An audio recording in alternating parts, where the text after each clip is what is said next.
Hello everyone. Well, today we are going to learn about young double slit experiment. ठीक है, तो ये आपका डायग्राम है यंग डबल स्लिट एक्सपेरिमेंट का।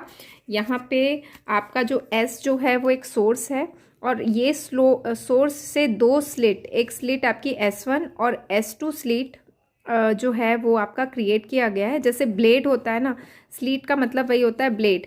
ब्लेड के शेप जैसा ही हमने दो स्लीट प्रोड्यूस किया है। ठीक है, अब यहाँ से आपके D डिस्टेंस पे आपकी स्क्रीन है।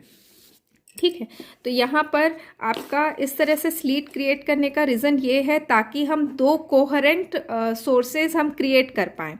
दो कोहेरेंट सोर्सेज जिसकी ऐसे वेव की होती है जिसकी फ्रीक्वेंसी, जिसका वेवलेंथ और आपकी जो स्पीड है, जिन वेव्स की आपकी क्या होती है, स्पीड्स आपकी सेम होती है, ये तीनों चीज़ें आपकी सेम होती है, उनको हाँ मतलब उन्हें आप कोहेरेंट सोर्सेस कहते हैं। तो यहाँ पर एक सोर्स से ये आपका कोहेरेंट सोर्सेस क्रिएट करने का एक तरीका है। ठीक है, तो अब यहाँ से देखिए, ये जो है S1 और S2 के बीच का जो डिस्टेंस है दैट इज़ आपका D, स्मॉल d लिया गया है। यहाँ से स्क्रीन का जो डिस्टेंस है वो हमने कैपिटल D लिया है। ठीक, अब यहाँ पे जो C है सेंट्रल फ्रिंजेस इसको कहते हैं। यहाँ पर इस तरीके से कोहेरेंट सोर्सेस के सुपर इम्पोज्ड होने के कारण आपका मतलब जैसे इसका सुपरपोजिशन आपका दो तरीके से होता है।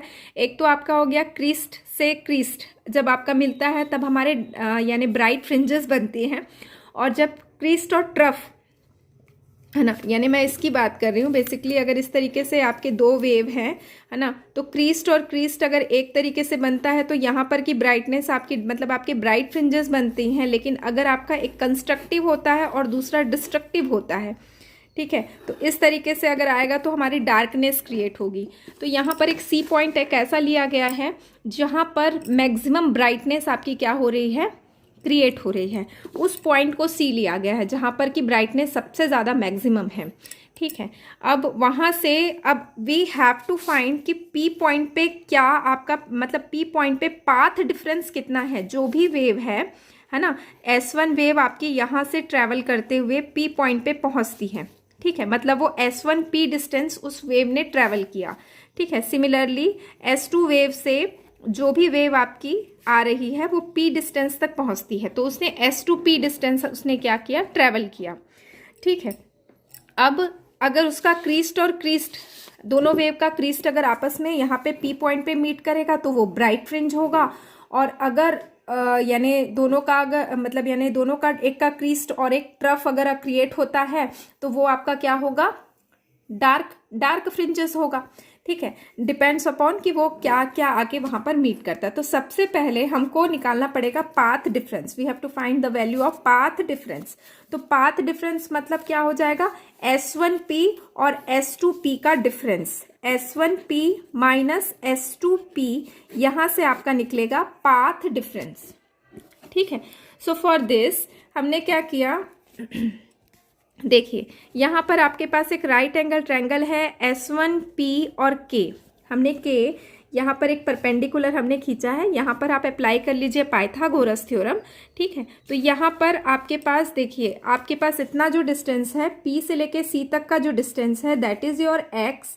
ठीक, अगर D ये वाला पार्ट जो होगा वो D के जस्ट हाफ होगा। ठीक है, तो PK की वैल्यू कितनी हो जाएगी, X में से D/2 को हम माइनस कर देंगे तो PK आ जाएगा आपका। तो what is S1P square, X minus D का square plus D square. Similarly हम सेकेंड वाले के लिए देखते हैं, क्योंकि हमारा एम क्या है, we have to find the path difference. Path difference से वो डिसाइड हो जाएगा कि आपकी जो ब्राइटनेस है वो P पे किस तरह की आ रही है, डार्क बन रही है या फिर आपकी ब्राइट बन रही है। ठीक है, तो S2P हमने निकाला, S2P is equals to what, S2P is equals to, again हमने पाइथागोरस थ्योरम लगाया यहाँ पे, S2P और L पे हमने पाइथागोरस थ्योरम लगाया। तो S2P square is equal to क्या हो जाएगा, PL का स्क्वायर प्लस S2L का स्क्वायर। तो S2L ले लीजिए या S1K ले लीजिए, दोनों में आपके पास कितना था, दैट इज कैपिटल D, दोनों के बीच का डिस्टेंस। ठीक है, दो इक्वेशंस हमारे पास आ गए, दोनों इक्वेशन को आप क्या करिए, माइनस कर लीजिए, S2p² माइनस S1p²। यहाँ पर से कुछ मैथमेटिकल कैलकुलेशन हमने किए हैं, d² और d² हमारा कैंसिल हो जाएगा, ठीक है। सो ये आपका a² plus b² plus 2ab से ये एक्सपैंड होगा और हमारा जो फाइनल सोल्यूशन है that is your 2xd। Now यहाँ पर देखिए a² minus b² become a plus b a minus b, ठीक, a plus b a minus b। अब आपके पास S2p minus S1p is equals to आ गया आपके पास 2xd divided by S1p plus S2p। Practically जब इस एक्सपेरिमेंट का सेटअप किया जाता है तो S1 और S2 के बीच का जो डिस्टेंस है दैट इज़ वेरी स्मॉलर, ठीक है, वो बहुत ही ज़्यादा कम होता है, ठीक है। सिमिलरली C से, यानी आपका जो सेंट्रल फ्रिंज जिसको मैंने कहा है, C से P का डिस्टेंस भी बहुत ज़्यादा स्मॉल होता है, ठीक है।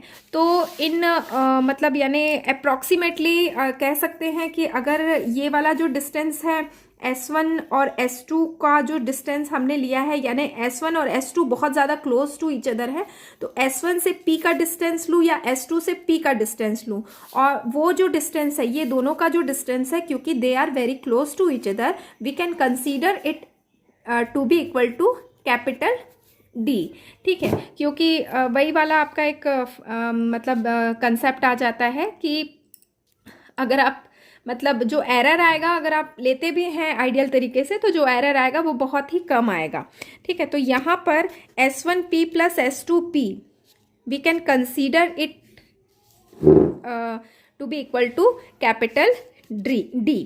तो यहाँ से 2 आपका कैंसिल हो गया, ठीक है। हमारे पास x की जो value I that is xd upon capital D, xd upon capital D।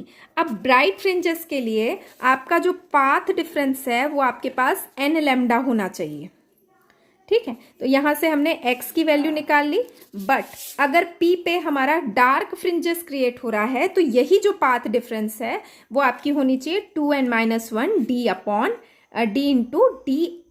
मतलब ये जो वैल्यू यहाँ पे n लैम्डा की जगह हमने क्या लिख दिया, n की जगह 2n-1 आ जाएगा। फिर आप शिफ्टिंग करेंगे तो ये, अब जो आपके पास फ्रिंज विड्थ है वो आपका क्या है, या तो कॉन्जिक्यूटिव आपके पास ब्राइट फ्रिंजेस के बीच का डिफरेंस या फिर कॉन्जिक्यूटिव डार्क फ्रिंजेस के बीच का डिफरेंस। तो यहाँ पर हम ले रहे हैं ब्राइट फ्रिंजेस के लिए xn is equal to n d lambda divided by d।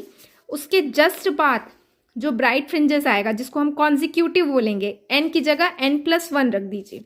इन दोनों को जब आप माइनस करेंगे तो आपके पास फ्रिंज विड्थ ये आएगी d lambda by d। This is our final expression. ये मैंने केवल ब्राइट फ्रिंजेस के लिए कैलकुलेट किया है। बुक में आप देखेंगे तो डार्क फ्रिंजेस के लिए भी कॉन्जिक्यूटिव आप वैल्यू कैलकुलेट कर सकते हैं। जैसे ये xn आ गया, इसके जस्ट बाद आप उसके कॉन्जिक्यूटिव डार्क फ्रिंजेस की वैल्यू कैलकुलेट करेंगे, दैट इज n की जगह आप क्या रख देंगे, n+1।